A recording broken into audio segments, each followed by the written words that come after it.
If you've ever tried to quit weed, you've likely experienced this reality. Alright, so boom, wagwan brother, welcome back to another installment of Edutainment, a place where you're laughing, being entertained, but most importantly, where you're learning something that you can apply to your own personal life and make it better.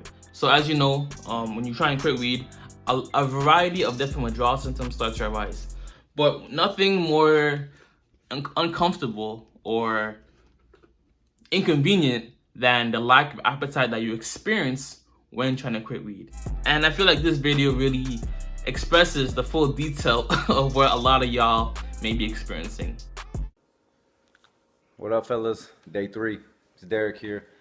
I got a quick little message for you. So last night I was with some friends. It was my son's birthday party, and one of my best friends was there. He's been through a lot with me, done a lot. We're basically the same type of person. Anyways, he quit smoking a long time ago for business reasons as well, and he's been pretty successful. He's doing good with himself, and he used to be one heavy smoker, at least an ounce or two a week. I mean, heavy smoker. The first thing he asked me when I tell him, hey, I'm quitting smoking, I'm double upping on business, you know, it's getting too much, right? First thing he says is, how are you doing eating in the morning? How you doing eating in the morning? And it sounds stupid, but it's one of the biggest, most important things you could do when you're quitting smoking.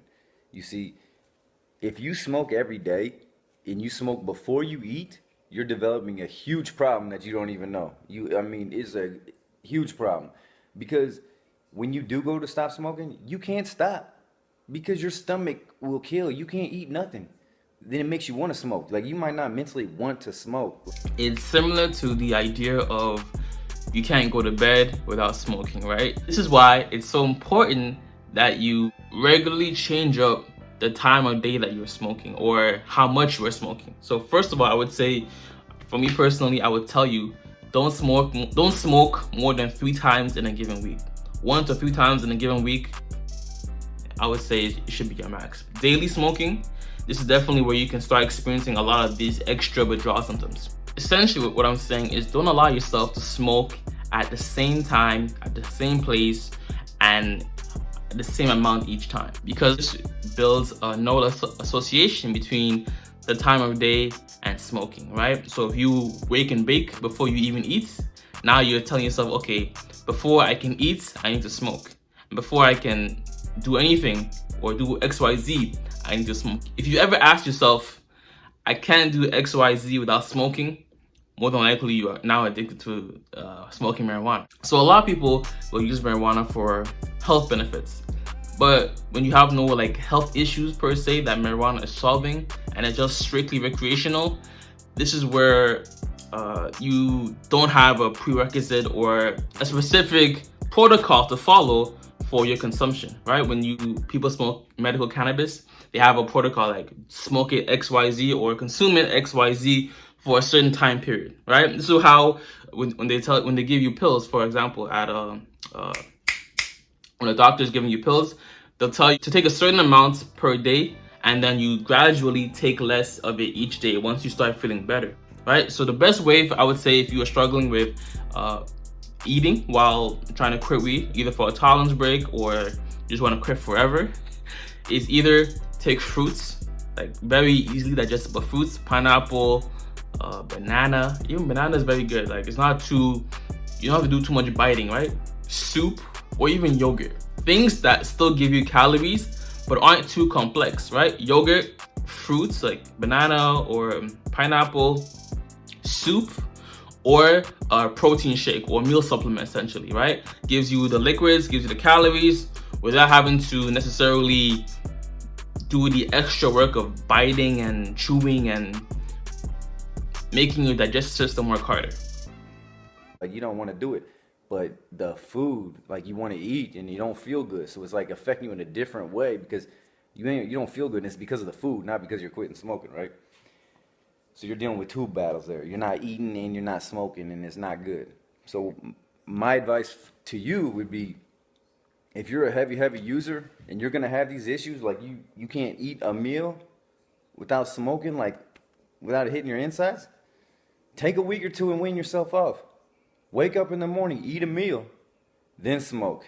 Even if it's a tiny bit, because I know it's gonna be little, man. If this right here, if I tried to quit before, I would never be able to put this down for like a month. I mean, that's how heavy I was smoking. Like, you can't do it. Wean yourself off. Nibble a little bit of food and then go smoke. And do that every morning until you're eating a full meal. Then quit smoking. And I guarantee that's actually really good, right? Even if you don't find yourself being addicted, quote unquote, to weed right now, it's still important to try to switch up the time of day, what you do, and marijuana, so that there's no neural connection, right? Definitely eating before you smoke will definitely avoid this from happening to you in the future. And yeah, I definitely co-sign that last part he said.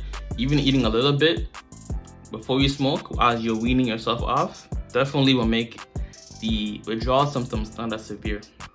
Guarantee you it'll be 10 times easier. Guarantee you. That's just how it goes. You ever heard the term "don't smoke weed on an empty stomach"? It's not because you get munchies and eat everything up. I mean, that's true to an extent, but when you're a heavy user, munchies is like a joke, right? That's for like people who smoke every once in a while. So that's not really what it's about. What they're saying is don't smoke weed on an empty stomach, because you're gonna develop a bad habit if you do this every day, to where you can't even eat. I mean, if you can't eat without having some weed with you, man, come on, think about it. Stupid, right? Anyways, I will say, in terms of like, I still have to do more research, but I know for sure with regards to edibles, if you haven't eaten anything, the edible definitely hits a lot faster. It takes effect a lot quicker than if you had eaten something, right? Especially in terms of like your whole digestive process.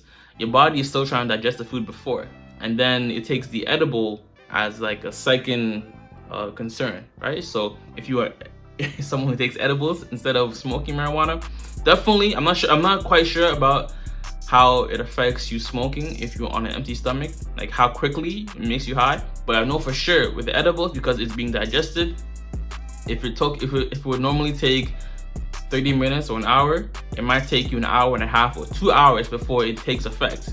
So that's the only thing I'm wary about when it comes to edibles. You don't really know when it's going to take effect, but for when you're smoking it, you can sense yourself starting to get high and you can stop it typically.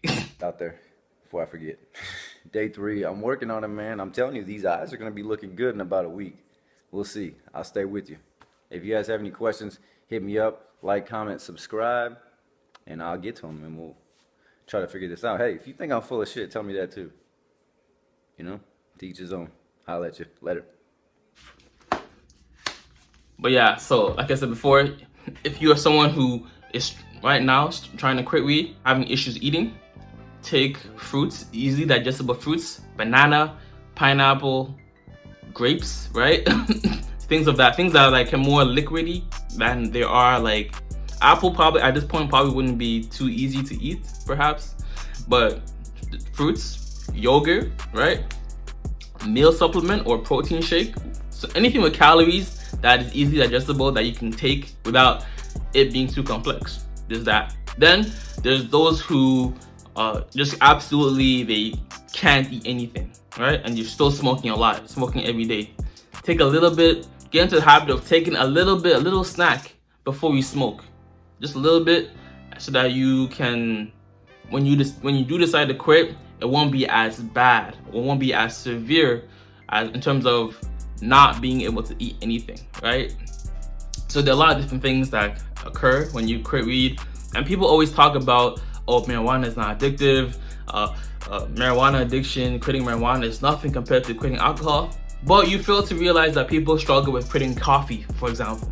There's a whole Facebook group that I've seen on my Facebook page, on my Facebook groups, where people are constantly talking about the experience with trying to quit coffee. Bro, coffee, anything and everything can be addictive or be cause withdrawal symptoms if you've consumed it too much. This is why I say time and time again, don't smoke more than once or twice, maybe even 3 times per week, and not every day, and definitely not multiple times in a day, because you can start experiencing this type of stuff. And if you have a job that randomly does drug tests, you know, it may not be worth failing just because you want to smoke some ganja, you know what I'm saying? But yo, God bless, much love, peace, and joy, namaste. If you want to quit marijuana for a tolerance break or forever and ever and ever, I got you covered. Links in the description for all relevant resources. And as always, if it doesn't feed you, don't water it. And too much of any good thing is good for nothing. How are you lot doing today? Hopefully you're doing more, saying less, and keeping that same energy. No cap. Flip the script. I'm out. Deuces. It hit you like karma, hit you like water. Splash on your face, I take you much farther. I put it all on ya. You're driving my way, girl, whip till the morning. They say the birds calling.